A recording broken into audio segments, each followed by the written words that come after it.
అడవికి తీసుకొచ్చి పడేసావేంటే? ఉసి అడివంటావేంటే? ఇది ముంబై సెంట్రల్ పార్క్ ని పిచ్చిదాన్న. అదిగో ఇది చూడు, పిల్లలు ఆడుకోవడానికి ఎంత క్రియేటివ్ గా పెట్టారో. ఏంటే 30 తీసుకొని నన్ను ముప్పు తిప్పలు పెడదామని చూస్తున్నావా? ముప్పు తిప్పలే కాదు, 3 చెరువులు నీళ్ళు కూడా తాగిస్తా నీ చేత.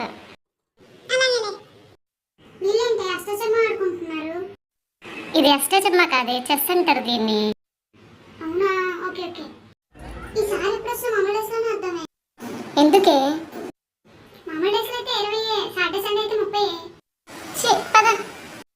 ఏంటో ఇది సరంగమార్గంగా ఉంది. ఇప్పుడేం చూసేవే, నైట్ టైం చూస్తే ఇంకా లైట్స్తో అదిరిపోద్ది. ఈ గుహ అంటే ఎంత నడిచినా తరగట్లేదు. అయిపోయింది లేదా బాబు, పద.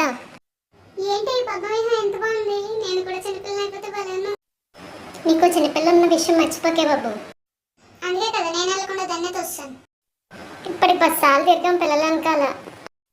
ఇంకెప్పుడు బయటపడుతున్నా బాబు ఈ రింగ్ నుంచి? సరే నెక్స్ట్ ఎక్కడికి? వస్తే వస్తే పరిగెత్తికి, అది చిన్నపిల్లలకి.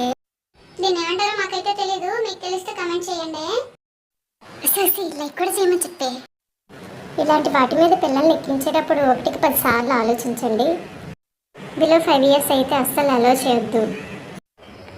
ఇంకా మనం మాటలు ఆప్ చేసి పార్క్ మొత్తం చూసేద్దాం పదా.